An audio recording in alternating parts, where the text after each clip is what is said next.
4절 봅니다. 마침 보아스가 베들레헴에서부터 와서 베는 자들에게 이르되 여호와께서 너희가 함께 하시기를 원하노라. 그들이 대답하되 여호와께서 당신에게 복 주시기를 원하나이다. 보아스가 베는 자들을 거느린 사환에게 이르되 이는 네 소녀냐? 룻을 향해서 하는 말이죠. 네 소녀냐? 베는 자를 거느린 사환이 대답하여 가로되 이는 나오미와 함께 모압 지방에서 돌아온 모압 소녀인데 그의 말이 나로 베는 자를 따라 단 사이에서 이삭을 죽게 하소서하였고 아침부터 와서는 잠시 집에서 쉰 후에 지금까지 계속하는 중이니이다. 보아스가 나가서 농장을 둘러보러 추수하는 농장을 둘러보러 나갔다가 웬 여자 하나가 이삭을 줍고 있으니까 저 어떤 여자냐 하고 물은 거죠. 그러니까 바로 그 농장에서 일하는 자들을 관리하는 사환이 여차여차 하나이다 하고 다 보고를 해준 내용입니다. 이렇게 해서 결국 보아스가 가장 가까운 친척인 보아스가 룻을 소개받는 그런 내용이 바로 7절까지 나와 있습니다. 그리고 이제 8절로 10절에 보면 2장 보아스가 룻에게 이삭을 죽게 하고 먹을 것도 허락하는 내용이죠. 지금 우리는 유다 자손이 보호받는 장면을 하죠.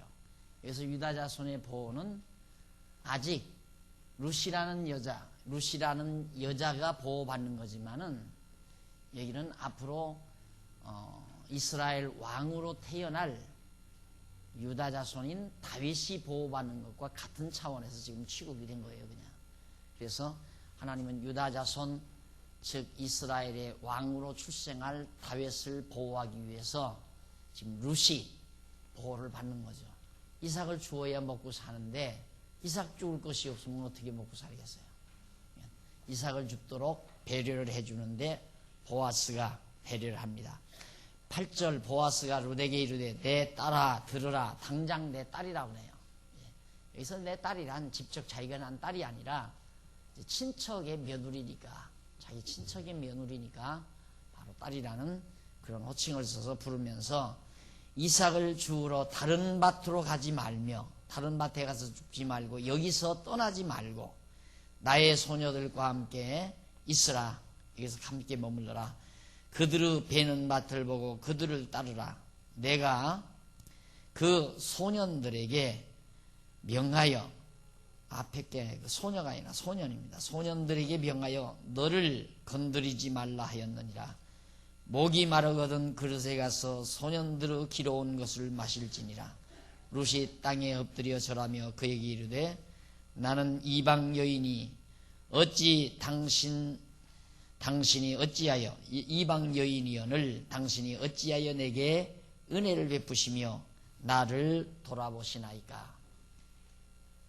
예수님 당시에 그런 사건이 하나가 있었어요. 예수님 당시 이제 예수님께서 이방 여자가 와서 예수님께 이제 도움을 요청할 때 나는 이스라엘 집에 잃어버린 양에게로 왔다. 그러니까 그 여자가 하는 말이, 예수님께 하는 말이 이 말을 해요. 개도 주인의 상에서 떨어지는 부스러기를 먹나이다. 그렇게 이야기하니까 예수님께서 네 믿음이 크도다 그렇게 대답을 해요.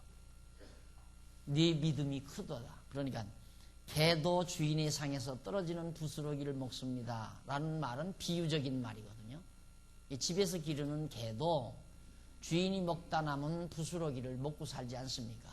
그러듯이 내가 이방 여자지만은 유대인들이 버린 것을 유대인들이 받아들이지 아니하는 예수를 내가 믿고 살 수 있습니다 이 말이죠. 그러니까 이방 여인이 구원을 얻는 것에 대해서 예수님께서 설명하기 위해서 그 사건을 요한이 취급한 것입니다. 마찬가지로 여기도 비록 룻이라는 여자가 이방 여인이지만은 유다 지파에 와가지고 베들레헴, 유다 백성들이 살고 있는 베들레헴 땅에 와서 유다 사람인 보아스의 보호를 받게 된단 말입니다. 그러니까 황송해가지고 이 룻이라는 여자가 땅에 엎드려 절을 해요. 땅에 엎드려 절을 하면서 말하기를 나는 이방 여인인데 개 같은 짐승 같은 이방 여인인데 어찌하여 내게 이렇게 큰 은혜를 베푸십니까? 나를 왜 돌아보십니까? 가장 여자에게서 이제 참 소중한 것이 자기 몸을 지키는 일 아니겠어요? 객지에 왔으니까. 그것도 이방 여자니까. 그래서 각 걱정을 했는데 이 보아스라는 사람이 그 일하는 사람들에게 절대 건드리면 안 된다 이 말이야. 너희들 함부로 저 룻이라는 여자 건들지 말아라. 이것도 다 하나님께서 벌써 그 몸을 지켜주시는 거죠. 왜? 그 몸에서 이제 다윗이 태어날 몸이니까 이제 앞으로 공부해보면 알지만 룻이라는 여자에게서. 그래서 마태복음에 보면 보아스는 룻에게서, 거기 나오는 보아스가 나와요. 마태복음에 보아스는 룻에게서 다윗 왕을 낳으니라 이렇게 나와요. 보아스는 룻에게서. 그러니까 예수님의 마태복음의 족보 가운데 이 룻이라는 여자가 나온다니까요. 이게 대단한 여자죠. 이방 여자인데도 결국 보아스라는 사람을 남편으로 맞아들여서 거기서 이제 다윗 왕이 출생되도록 섭리하시는 하나님의 역사, 이것이 이제 적나라하게 다 드러나게 됩니다. 그 과정을 우리가 지금 공부하는 거거든요. 그러면서 이제 그런 혜택을 받고 났는데 넘어가서 11절로 13절 보면 친척 보아스가 룻에게 하나님께서 상 주실 것을 원합니다. 보아스가 그에게 대답하여 가로되, 이 보아스라는 사람이 룻이라는 여자에게 말하기를 네 남편이 죽은 후로 네가 시모에게 행한 모든 것과 네 부모와 고국을 떠나 전에 알지 못하던 백성에게로 온 일이 내게 분명히 들렸느니라. 내가 소문 다 들었다 그 말이에요.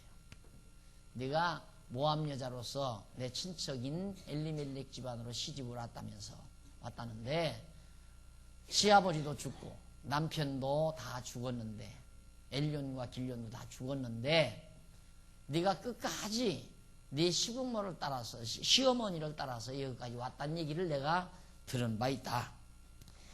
여호와께서 네 행한 일을 보응하시기를 원하며 이스라엘 하나님 여호와께서 그 날개 아래 보호를 받으러 온 네게 온전한 상 주시기를 원하노라.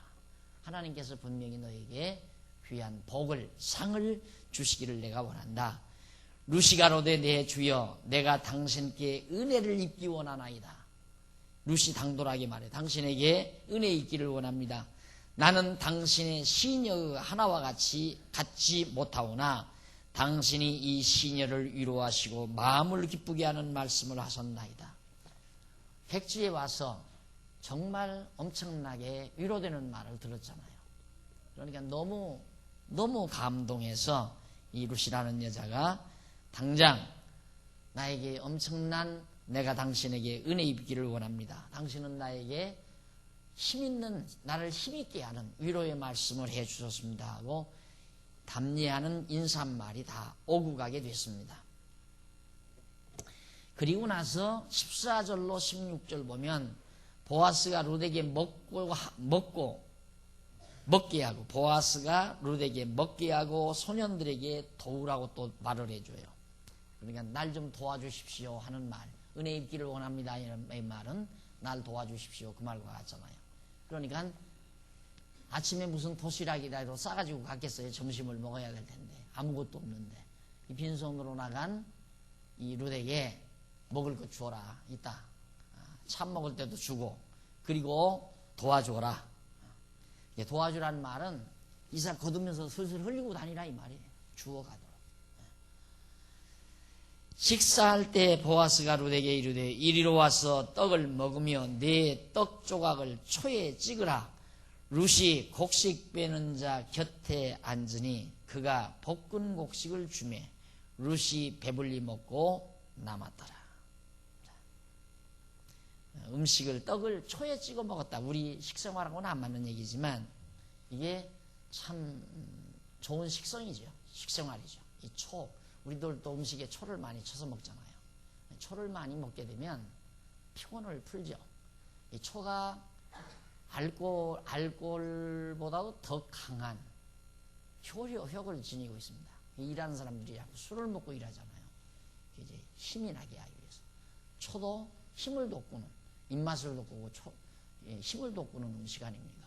그러니까 거기서 떡을 초에 찍어 먹는데 너도 와서 이 초에 찍으라 이 말이에요. 그러면서 먹고 배불리 시큰 먹으라. 그래서 먹고 남았는데 룻이 이삭을 주우러 일어날 때 보아스가 자기 소년들에게 명하여 가로되 그로 곡식단 사이에서 줍게 하고 책망하지 말며 또 그를 위하여 줌에서 손에서 주인 그 이삭들을 조금씩 뽑아버려라.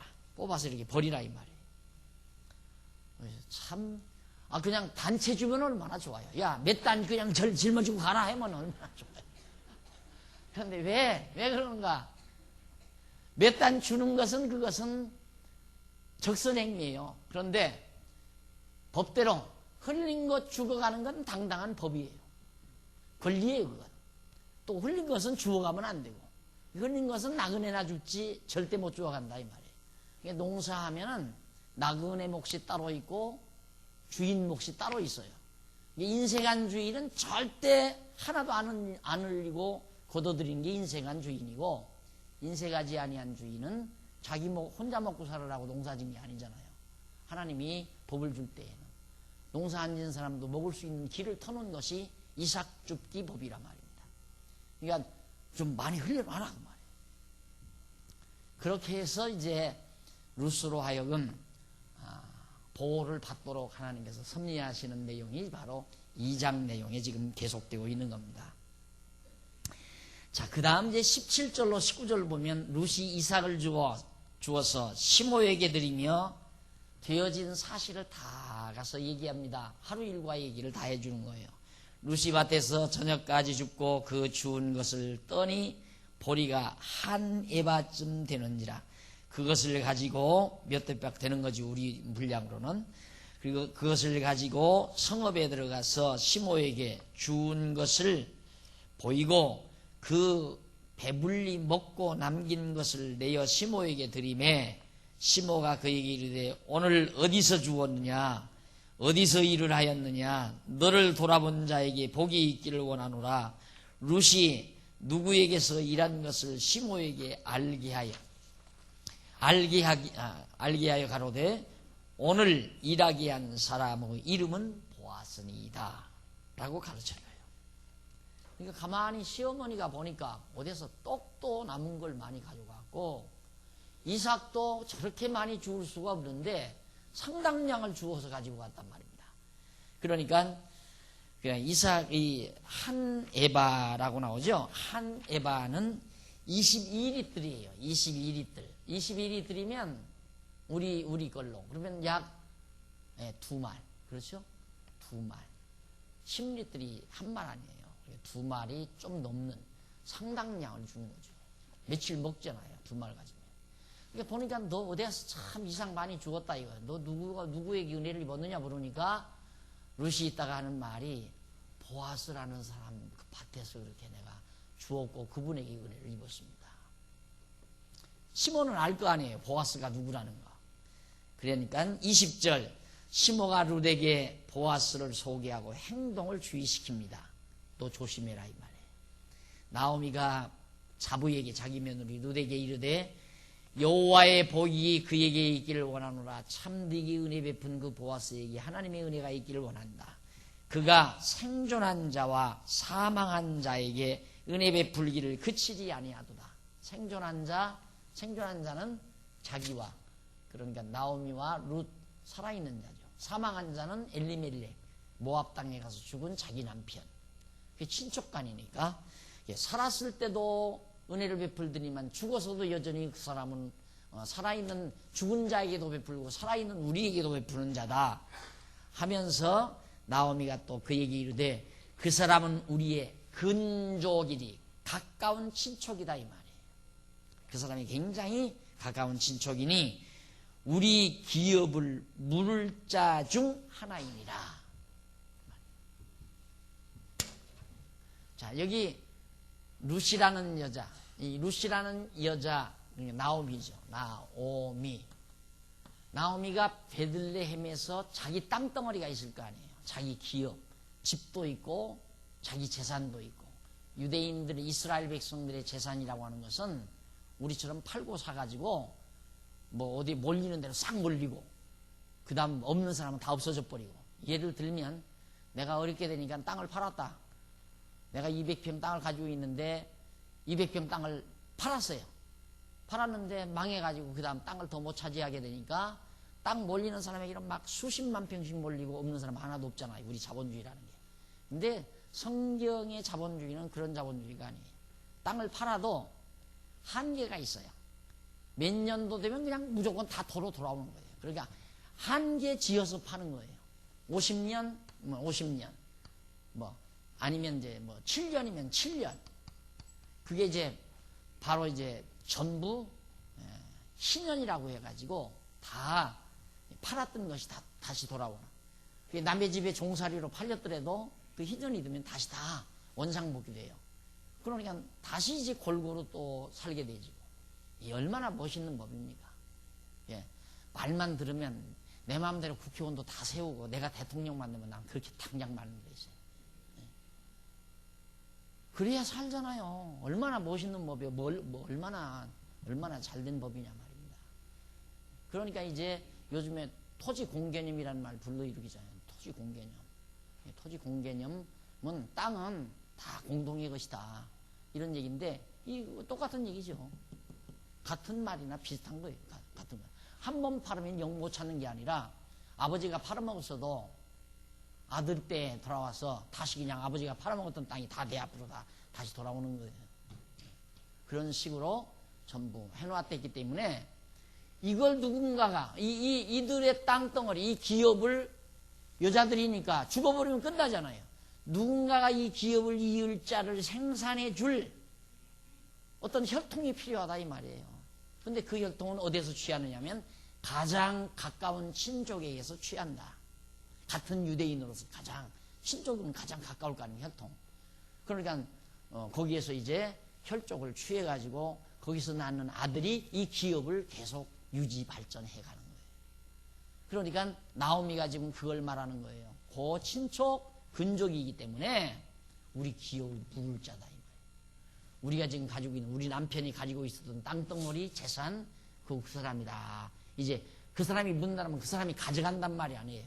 그 사람을 통해서 아들을 하나 내 몸에, 루시라는 몸에서 놔주면 그 아들이 이제 그 기업을 계속해서 이어가는 거예요. 그것이 모세의 율법에 정해놓은 법률이라 이 말이에요. 율법. 그러니까 하나님께서 율법 이루어 가시는 거예요. 정해놓으시고. 그러면서 몸조심하라. 우리 기업을 물을 자 중에 하나이니라. 물을 자 근족이 많으니까 그 중에 한 사람이니까 어떤 사람이 될지는 모르지만 그 중에 하나다. 모함 여인 루시가로되 그가 내게 또 이르기를 내 추수를 다 마치기까지 너는 내 소년들에게 가까이 있으라 하더이다. 추수 다 끝날 때까지 그냥 계속 와서 이삭 주라고 합니다 말이에요. 나오미가 자부르되게 이르되 내 딸아 너는 그 소년들과 함께 나가고 다른 밭에서 사람을 만나지 않은 것이 좋으니라. 거기 그 주인 나오미의 누구요? 보아스. 보아스의 농장에 가서 거기서 일하는 사람하고만 가까이 있으면서 이삭을 줍지 절대 다른 데 가서 다른 남자들 만나면 안 된다. 그렇게 주의를 시켜서 이제 권고를 했습니다. 그리고 나서 23절에 보니까 룻이 추수를 마치기까지 이삭을 주어서 시모를 섬겼다 이 말이에요. 시모를 섬겼다.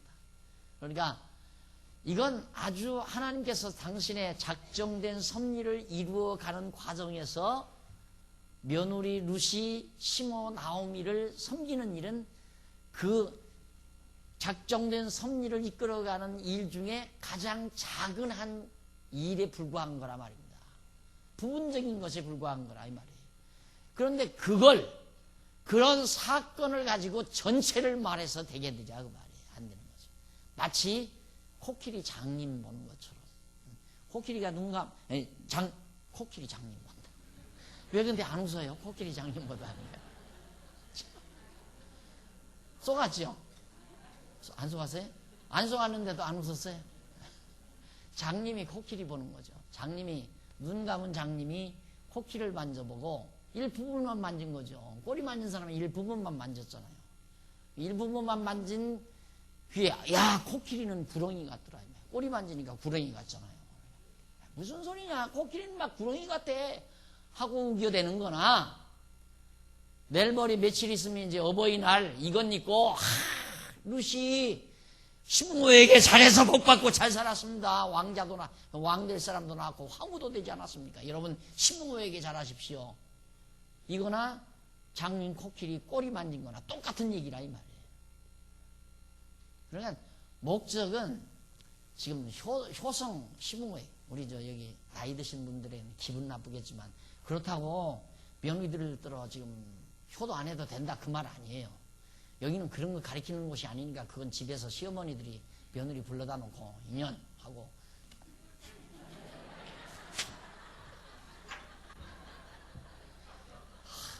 목사가 왜 이렇게 입이 걸까?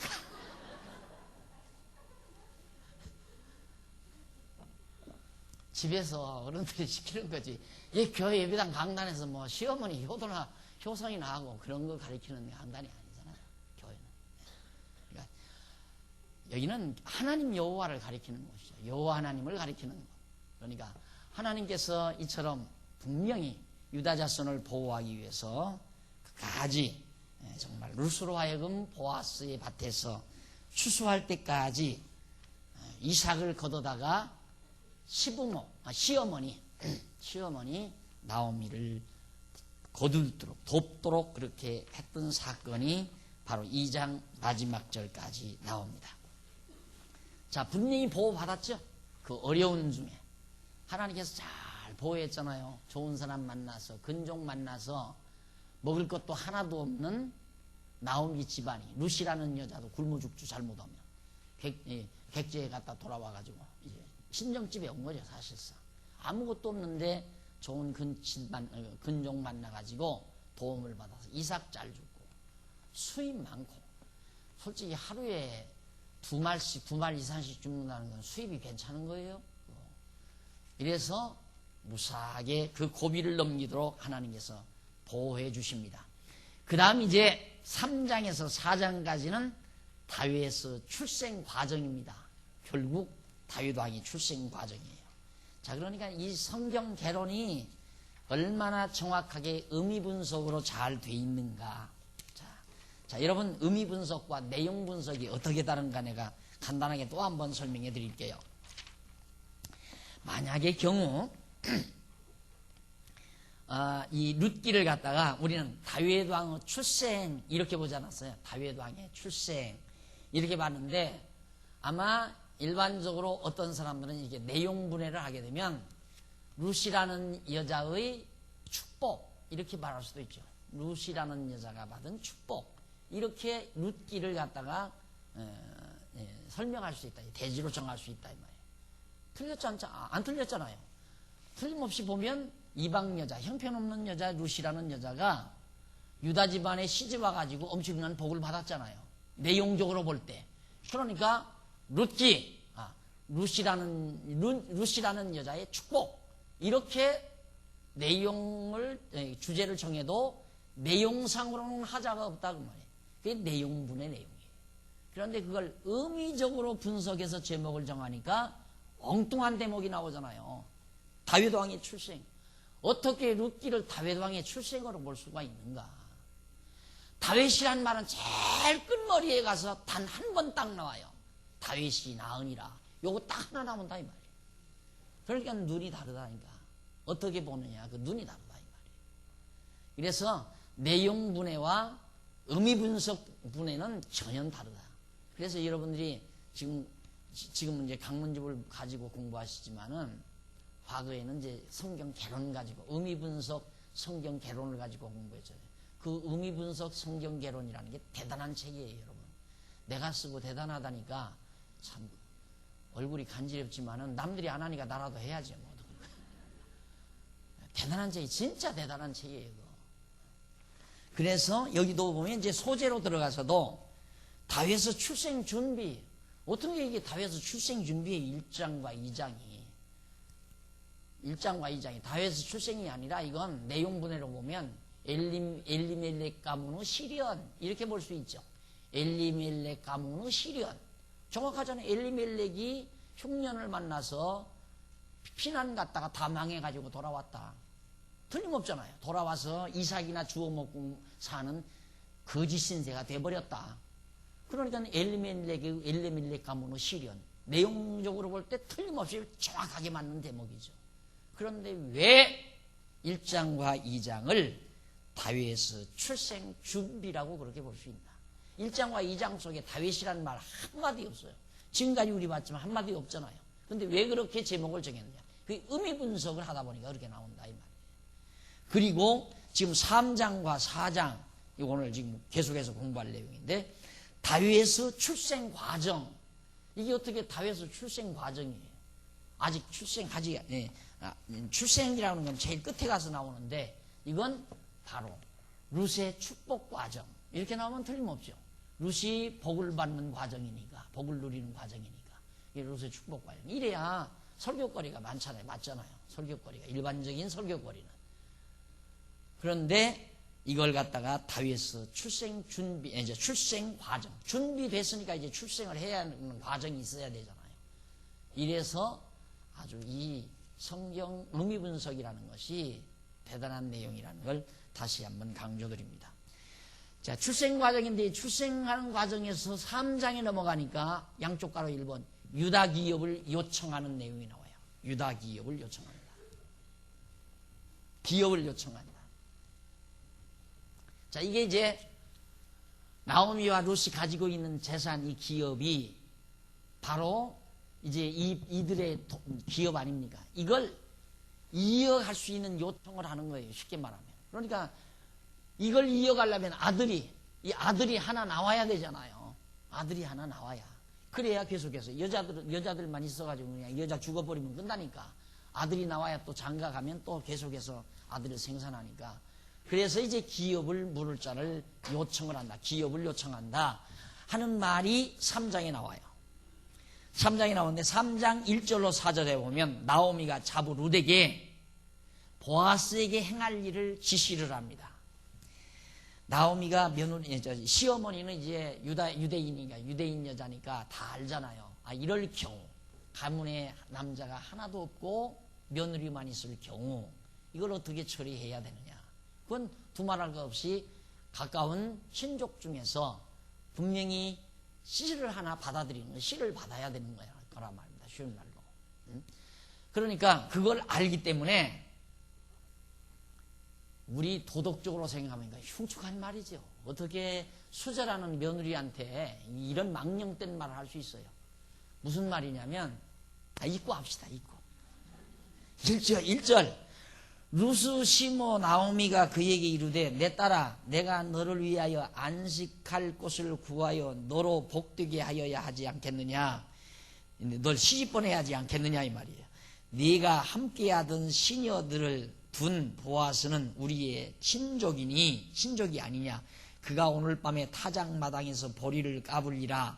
그런즉 너는 목욕하고 기름을 바르고 의복을 입고 타작마당에 내려가서 그 사람이 먹고 마시기를 다 하기까지는 그에게 보이지 말고 그가 누울 때 너는 그 눕는 곳을 알았다가 들어가서 그 발치 이불을 들고 거기 누우라. 그가 너의 할 일을 내게 고하리라. 자, 난 진짜 성경에 이런 말이 다 있어요. 이게 자기 며느리, 혼자 된 자기 며느리한테 어떻게 시어머니가 이렇게 회개망측한 일을 하라고 시키느냐 이 말이에요. 당장 저주를 받으려고. 그런 짓을 며느리가 하면 안 된다 하고 야단을 치고 수절해야지. 너 죽어도 내 곁에 있다고 했으니까 그냥 너 수절하고 내 곁에 이대로 살아야지. 어디 조순치 못하게 그따위 짓을 하느냐 하고 난리를 쳐야 될 일인데 그렇게 가서 하라는 거예요. 그냥 그렇게 하라는 거예요. 말을 자세히 하려니까 내가 입이 간지라서 더 못해요. 그냥 그렇게라고 얘기하죠. 아니 아내가 없는 남자라면 몰라요. 보아스가 다 그 사람은 다 가정 있는 남자예요. 자기 남자 다 가정이 있는 남자. 가정 있는 남자, 아내가 있는 남자를 가서 꼬시라니 말이 되는 얘기예요. 가서 가만히 그것도 정상적으로 하라는 게 아니라 쏙이라는 거예요. 가서 일 열심히 하니까 일하니까 이제 술도 먹고 그럴 거 아니에요. 다 먹고 목욕 다 하고 술 한잔 걸치고 이제 피곤해서 딱 누워서 자면 그때 살며시 발치입을 들고 기어 들어가라 이거야.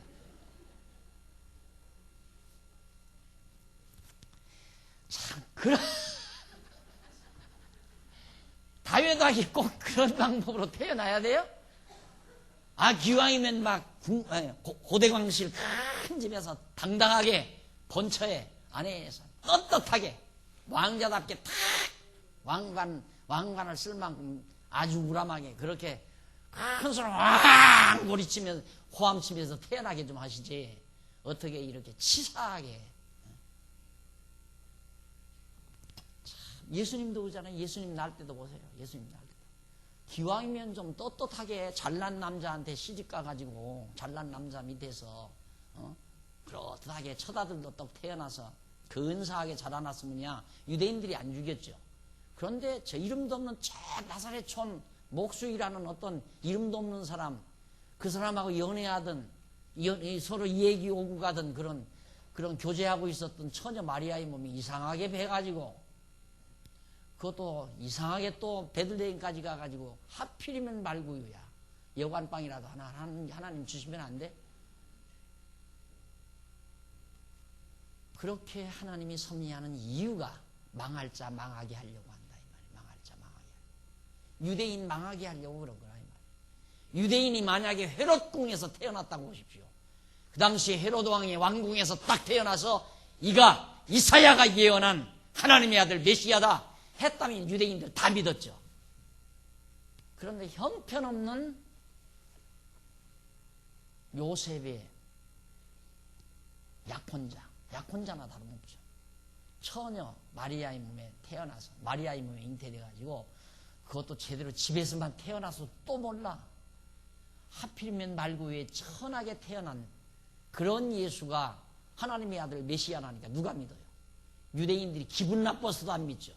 우리의 왕이 그렇게 치사하게 태어나? 아니다. 그래서 갖다 잡아 죽인 거란 말입니다. 하나님께서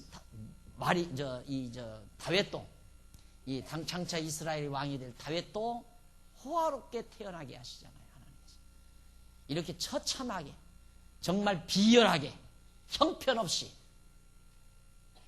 그렇게 해서 씨를 하나 받게 돼요. 이제 이 루시라는 여자가. 그래 넘어가서 5절에 보면 자부 루시 시모 나오미의 지시대로 행할 것을 어머니가 하라는 대로 하겠습니다. 그렇게 순종자라는 여자가 왜 가랄 때는 왜 안 가? 참 그것도 신기하지. 그 못된 짓 시키는 데는 잘하고 합리적으로 참 그럴듯하다. 우리 시어머니가 정말 덕망 있는 말씀을 한다. 날들은 아직 젊은 여자니까 가서 친정에 돌아가서 좋은 남자 만나서 재가해서 가정 이루어라. 얼마나 시어머니다운 말입니까? 그 말을 들어야죠. 인간적으로 보면. 근데 그런 말을 안 들은 여자가 세상에 해서는 안 될 짓을 하는데 그 말은 또 순종을 하는 거야. 우연히 하는 거죠? 예? 우연히. 이게 다 하나님의 작정된 계획에 의해서 행하는 거예요. 계획대로. 자, 그러면 이런 성경 보고, 이런 성경을 보고 일반적인 설교를 하려면 어떻게 해야 됩니까? 여러분, 루처럼 축복을 받아서 정말 복을 받아서 잘 살려면 유부남 입을 떠들고 들어가십시오. 이렇게 가르쳐야 할 거 아니야. 안 그래요? 아, 내 말이 억탁이에요? 맞는 얘기 아니에요. 이래서 복 받은 거예요. 왕자 나려면 그렇게라도 해야죠. 남의 유부남 입을 떨고 들어가서, 입을 떠들고 들어가서 애기 하나 낳으면 그것이 이 나라를 다스릴 왕이 된다. 이렇게 설교하면 성경적이냐 이 말이에요. 그래서 이런 데는 설교를 못하니까 그건 빼고, 그래서 여기서 조금 저기서 조금 그렇게 띄어서 할 수밖에 없잖아요. 그게 무슨 의미예요? 설교예요. 설교는 그거 들으면 안 돼요. 들으면 들을수록 신앙의 상처만 더 많아요. 그런 말은 들으면 들을수록 머리만 더 복잡해지고 신앙은 곁길로 자꾸 나가게 되고. 뭐라고 얘기하겠느냐 이런 말을. 아, 나같이 입이 이렇게 좀 걸어도 하기가 고래서 그냥 그렇게 했다고 그러는데, 걸어가시는 분들이 어떻게 이 말을 설교 강단에서 얘기하느냐 이 말이에요. 어떻게 이부자리란 말도 말하기가 설교하면서는 하면 안 돼요. 그런 건 좀 야잖아요. 이 말만 해도. 거룩한 강단에서는 거룩한 말만 해야 되기 때문에. 근데 어떻게 이런 말을 해요? 상상해 보십시오. 만약에 이 성경이 내 눈에 그렇게 안 봤다면 내가 얼마나 괴로워하겠는가. 에? 세상에 이렇게 해도 된단 말인가 이거? 에? 아니 남의 유부남 입을 떨고 떠들고 들어가도 된다고 가르쳐야 되는 건지, 안 그러면 이런 건 그냥 성경이 아니라고 해야 되는 건지. 그러니까 자유주의 신학자들이 성경은 다 하나님 말씀이 아니다 이 말이에요. 이런 게 어떻게 하나님 말씀이냐 이 말이에요. 남 유부남 입을 떨고 떠들고 들어가라는 얘기가 어떻게 하나님 말씀이냐. 이런 비도덕적이고 비윤리적인 말이. 할 말이 없잖아요. 할 말이. 그렇기는 그렇지만 성경이 하나님 말씀이라고 했다. 그 말밖에 더 해요? 그러니까 이 보수주의 목사님들은 하는 얘기가, 암만 너들 그래도 그냥 성경이 하나님 말씀이라고 했더라. 그리고 고집 쓰는 거예요. 그러니까 상대가 안 되는 거죠. 자유주의 학자들하고는 상대가 안 돼요. 왜? 너무너무 무식하니까. 이 보수 신학자들은 너무 무식하다고 생각이 되니까. 얼마나 무식해요? 자유주의 신학자들은 얼마나 똑똑해요? 야, 그러면 남의 유부남 입을 떠들고 들어가도 된단 말이냐? 맞잖아요. 그렇게 질문하니까 대답할 말이 없죠. 보수주의 신학자들은. 그러니까 그런 때는 딱 다물고, 그 다음 제 혼자는 뭐라고 그러냐? 니들 암만 그래도 성경이 하나님 말씀이라고 했다. 지 혼자 고집 쓰고 있는 거예요. 그러니까 상대가 돼요. 그걸 신학이라고 가르치고 있다 이 말이에요. 그런 것들을 신학이라. 성경을 성경대로 제대로 못 보면 안 돼요. 여기서 조금 저기서 조금 떼가지고 자기 멋대로 그냥 자기 철학대로 말하는 거, 그거죠. 그러니까 100날 들어보세요. 100년을 들어도 이게 줄기가 안 잡혀요. 쫙 정리가 안 돼요. 머리 정리가 안 된다 이 말이에요. 머리 정리가 아니면 안 되면 여기 온갖 잡동사니가 들어있어요. 머리 속에 잡동사니 정보가 가득 들어있으니까 그 다음 복잡한 거죠. 복잡한 거. 머리가 복잡해져요.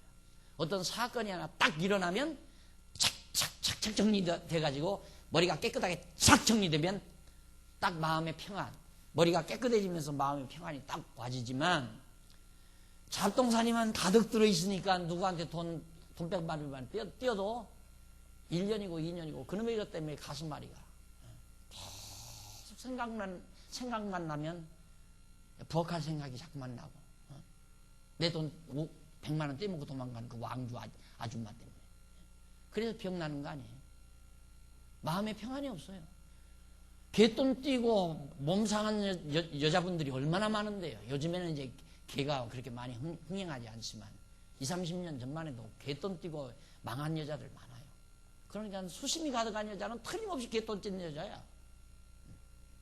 그러니까 마음의 평안이 없는 거예요. 복잡한 것만 가득 들어있으니까. 예, 하나님 말씀을 들으면 들을수록 이게 정리가 되잖아요. 쫙 정리가 돼요. 이게 살아가다가 개돈 100만 원을 딱 뗐어도, 아, 하나님께서 옮겨갔구나. 그 당시에는 당장 좀 기분이 나빠도 마음이 불편하면 한동안 좀 한 2, 3일 괴로워하다가 차근차근 하나님의 말씀 들은 말씀 생각이 나니까 맞아. 우연히 내가 잘못했던 게 아니고 그 사람도 내 돈 떼먹으려고 떼먹은 게 아니라 하나님께서 다 나를 더 잘되게 하시려고 떼게 만드셨다. 이게 이제 믿어지면 하나하나 잊어져 버리고 머리가 깨끗하게 정리가 된다 이 말이에요. 이렇게 성경을 통째로 잘 배워야.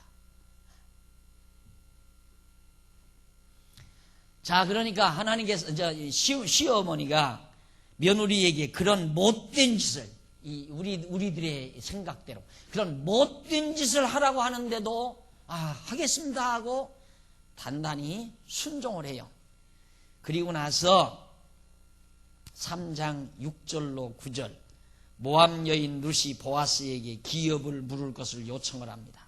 아주 당돌해졌어요. 이방 여자가, 젊은 여자가. 그가 타작마당으로 내려가서 시므 명대로 다 하니라. 시므가 명령한 대로 다 지금 행하는 거예요. 어떻게 행하는가? 7절부터 나와요. 보아스가 먹고 마시고 마음이 즐거워. 풍년이 들었으니까 얼마나 즐겁겠어요.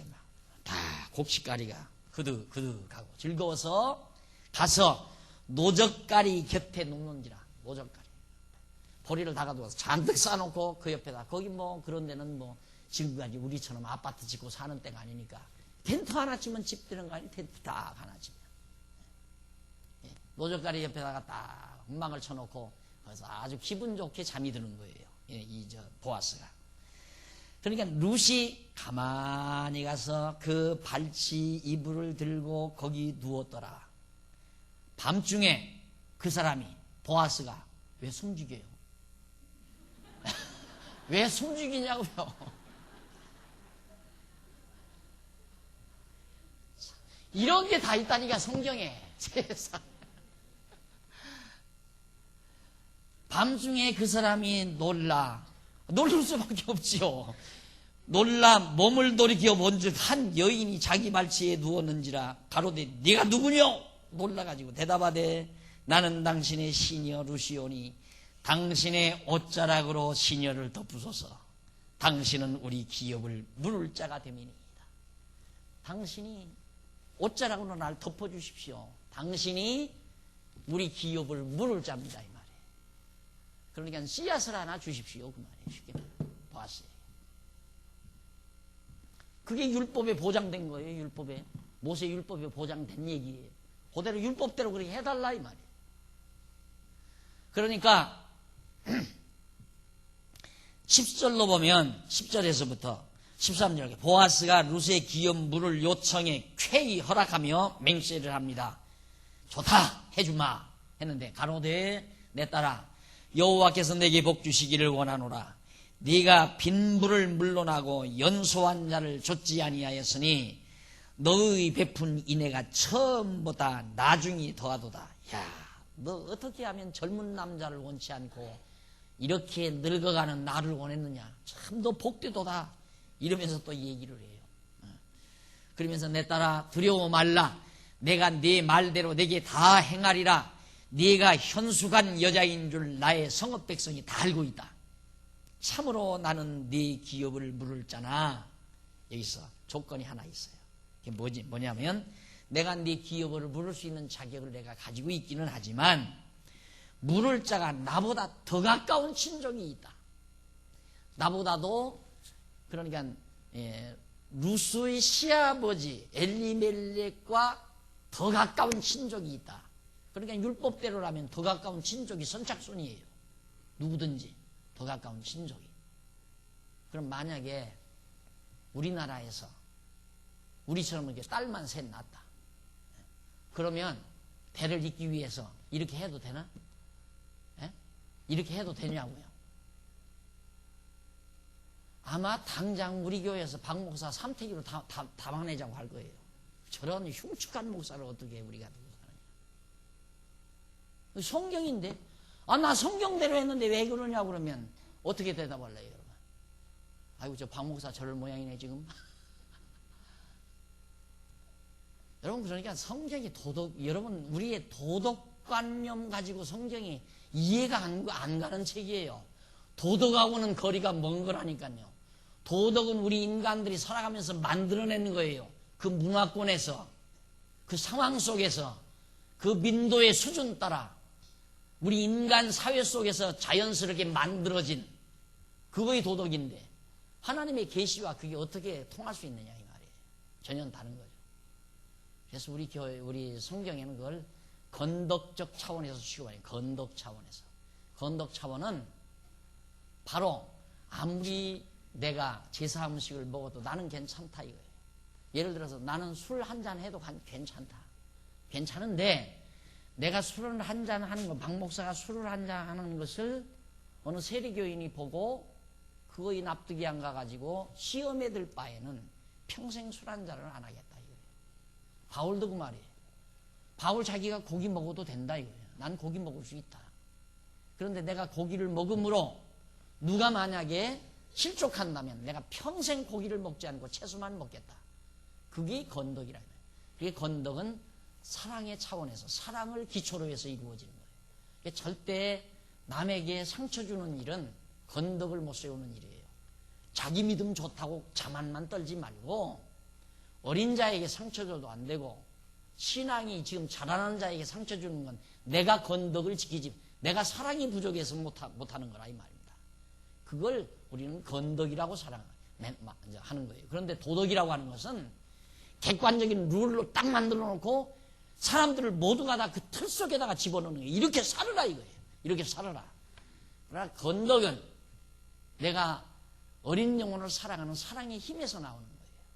어린 영혼을 위한 사랑의 힘에서. 그러니까 전혀 도덕과 건덕은 차원이 달라요. 전혀 달라요. 자, 그래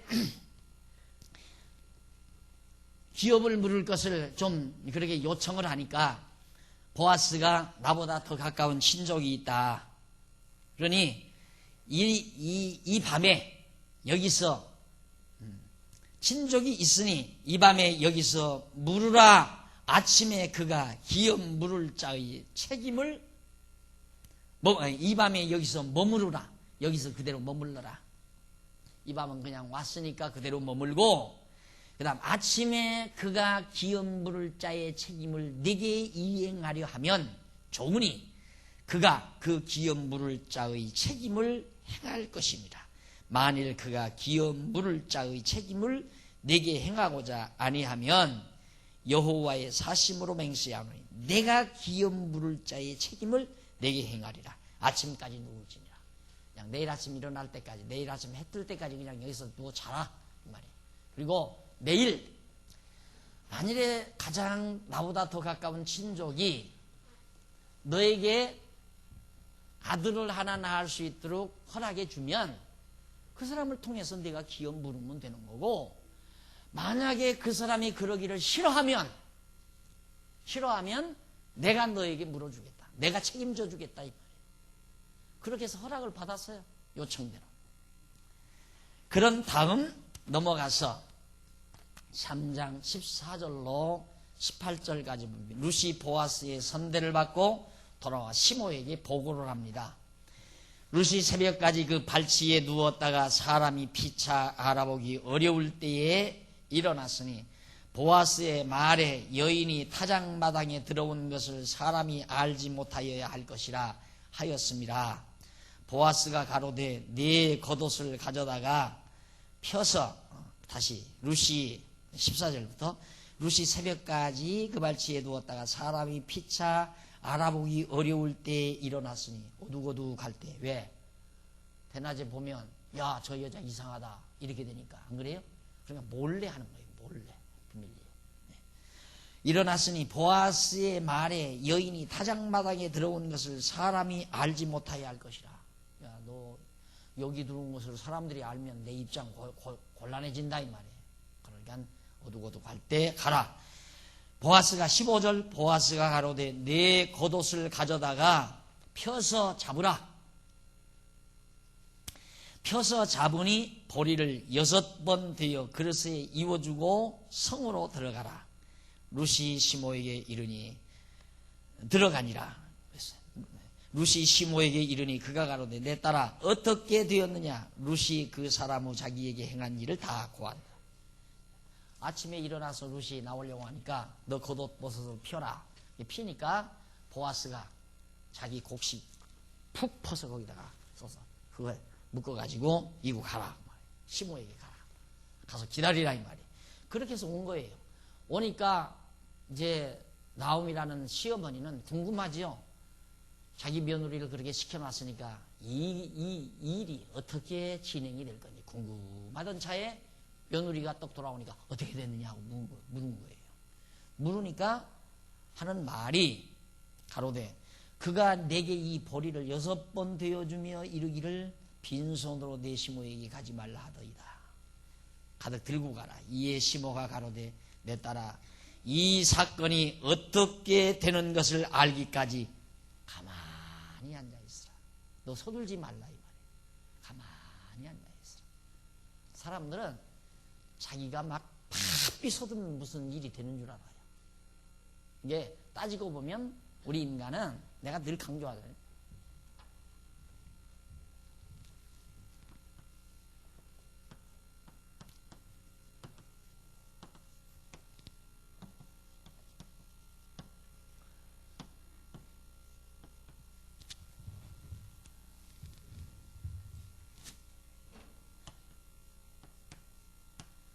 됨으로 한다, 함으로 된다. 이걸 정리를 하셔야 돼요. 일이 되어짐으로 내가 하는 거냐, 함으로 일이 되어지는 거냐 이 말이에요. 우리 다 이렇게 살잖아요. 하면 된다. 회사마다 다 그거 써붙이잖아요. 하면 된다. 하면 되는데 왜 대우는 망했어? 하면 되는데 왜 현대가 망하냐 이 말이에요. 하면 되는데. 됨으로 하는 거예요. 됨으로. 장사가 돼야 장사를 하지. 장사 안 되는데 어떻게 장사를 해요? 사업이 돼야 사업을 하지. 안 되는 놈의 사업을 어떻게 하느냐 이 말이에요. 너무도 간단한 건데도 사람들이 착각을 해. 왜? 자기 위주로 생각하니까. 하나님 위주로 생각하면 하나님이 되게 함으로 한다. 그런데 여기를 이 말을 하면 뭐라고? 그러면 나 가만히 있어도 하나님이 다 한대. 내가 가만히 있어도 하나님이 한대. 이런데. 언제 내가 가만히 있어도 하나님이 다 한다고 그랬어요. 일이 안 되고들랑 가만히 있으라고 말이야. 안 되는 일은. 해봤댔자 필요 없어. 해야 힘만 방지고 손해만 나고. 그러니까 여기도 그 말이에요. 일이 그쯤 됐으면 너 가만히, 일이 될 때까지 좀 가만히 있으라. 이말 서둘지 말고. 젊은 여자니까 서둘러 될 거 아니에요. 빨리 아들 하나 낳으려고. 서둘지 말고 가만히 너 있으라. 그 사람이 오늘날 이 일을 성취하기 전에는 쉬지 아니야. 네가 안 서둘러도 그 남자가 서둘러 될 것이다. 그러니까 너 가만히 있으라. 될 일은 되게 돼 있어요. 될 일은 되게 돼 있다. 될 일이 어떤 일인가? 하나님의 작정된 일은 되게 돼 있어요. 작정되지 않은 일은 절대 안 되게 돼 있고. 그러니까 나오미가 그걸 알잖아요. 된다. 하나님의 정하신 일 되니까 그 사람이 먼저 서둘러 될 테니까 너는 가만히 있으라. 이것이 나오미가 가졌던 믿음이에요.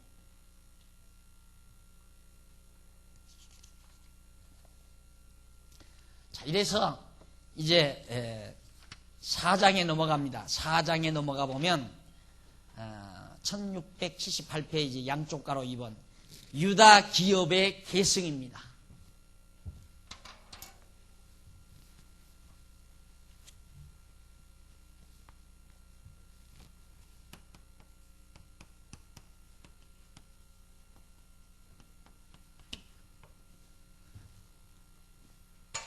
하나님께서 유다 자손에게 순환을 주고 그리고 순환 준 다음에 보호해서 얼로 주시고 그런 다음 그 기업을 있게 하시는 하나님의 섭리라. 참 논리적이죠. 너무너무 논리가 깨끗하게 빠져나가죠. 그래서 논리성이란 말을 자꾸 강조하는 이유가 이렇게 성경이 이렇게 돼 있어요.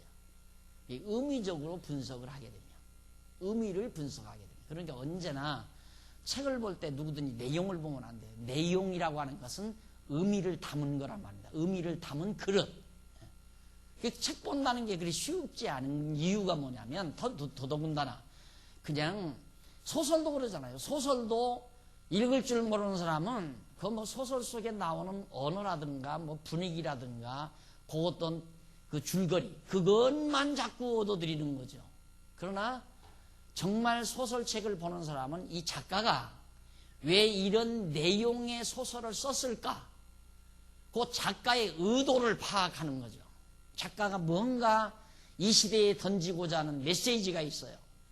그 작품을 통해서, 이 소설이라는 작품을 통해서 이 시대를 향해서 전하고자 하는 메시지가 있단 말이에요. 그게 의미란 말입니다.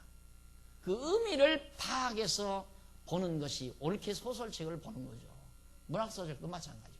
그런데 함차 하나님의 계시의 말씀을 내용이라고 하는 건 그릇에 불과한 건데, 그릇. 하나님의 어떤 뜻을 담은 그릇이 내용이에요. 그러니까 그 내용만 알아가지고 되느냐 이 말이죠. 아까 내용 분석하게 되면 내가 말씀드렸잖아요. 엘리멜렉 집안의 엘리멜렉의 순환, 유다 자손의 순환이 아니라 엘리멜렉의 순환 이렇게 말할 수 있고, 그 다음 보호, 이것은 이제 돌아온 거니까 엘리멜렉이 귀향에서 돌아온 거니까 엘리멜렉의 귀향, 고향으로 돌아왔다 이거예요.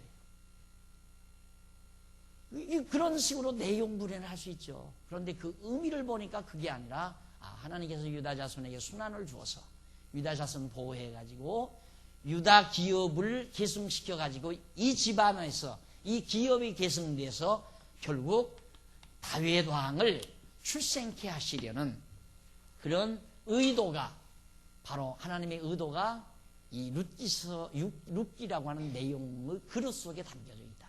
그 의미를 파악해낸 것이 바로 여러분들이 지금 공부해가고 있는 의미 분석 성경개론에 의한 성경 강론이란 말이에요. 그러니까 하나님께서 얼마나 철저해요. 순환 주고 보호해서 하나님의 계획된 뜻대로 유다 자손이 계획돼요.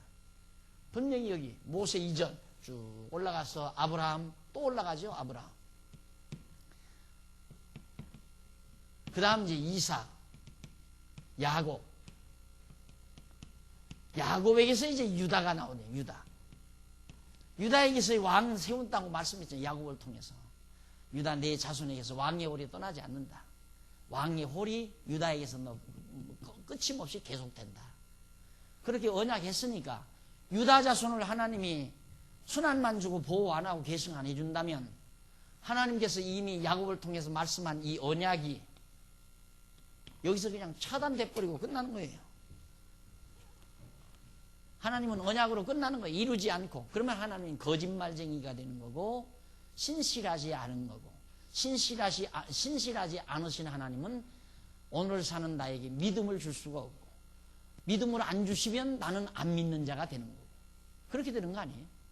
그런데 하나님께서 이처럼 야곱을 통해서 유다에게 왕을 준다고 허락하신 하나님이 그 언약대로 지금 모세를 통해서 미리 다 방법을 준비시켜서 법으로 만들어 놓고는 그 법대로 그대로 지금 이루어 주시려고 섭리해 가시기 때문에, 야, 하나님은 정말 한번 언약하시면 언약대로 이루시는 걸 보니까 첫째는 살아계시고 그 다음은 참 신실하신 분이구나, 거짓이 없으신 분이다 이 말이에요. 그게 확인이 되니까 내게서 믿어지지 않아요. 하나님 살아계신 게 믿어지고 나로 하여금 계속해서 하나님을 의지하게끔, 왜? 작정된 대로 된다는 것이 믿어지게끔 만들어 놓는다 이 말이에요. 그러니까 결국은 함으로 된다 이러면 내가 항상 바쁘죠. 항상 실패자고. 왜?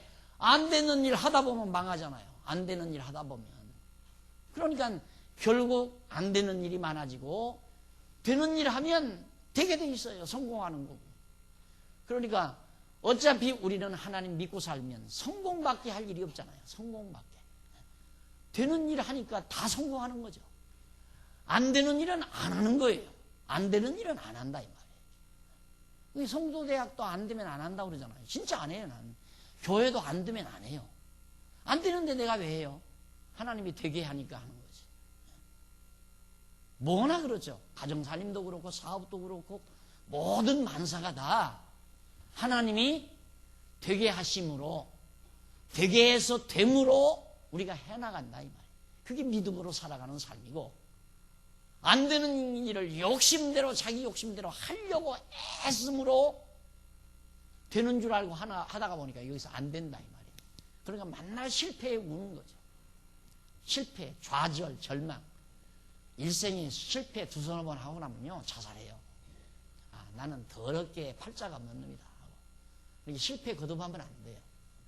근데 그 실패 거듭하는 건 믿음이 없으면 실패 거듭고도 계속 언제까지? 죽는 날까지 실패하다 말아요. 마지막 죽을 무렵에 허탈해가지고 왜 살았어? 왜? 그냥 왜 살았다고 그래요? 예? 그렇게 살다 그렇게 갔다 그러잖아요. 다음 시간에 만나요. 시간 다 됐어.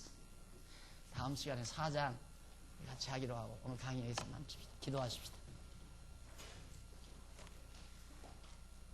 자비하신 아버지 하나님, 하나님의 은혜를 진심으로 감사합니다. 하나님의 말씀을 보게 하시고 또 하나님의 깊은 의도를 파악할 수 있도록 하나님의 선하시고 온전하신 뜻을 분별할 수 있도록 해주신 하나님의 사랑을 감사합니다. 오늘 또 룻기서 초반부를 저희들이 배웠습니다.